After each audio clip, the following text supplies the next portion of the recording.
কে বলেছেন? কে বলেছে?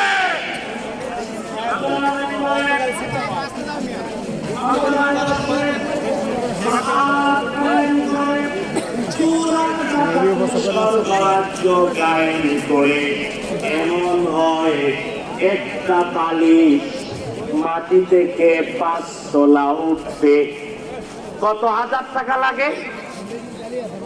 বিশাল জনতা জানে না, ভুলে গেছে। ভুললে চলবে না, ইতিহাস ভুলা যাবে।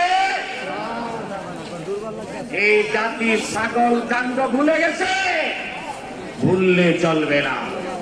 যখন মুনাফিকরা ক্ষমতার মস্তকে বসে রাশের রাজত্ব কায়েম করে চোর আর ডাকাতের জয় জয়কার হয়, আল্লাহ তাআলা বলেন শুধু তাই না, বরং বরং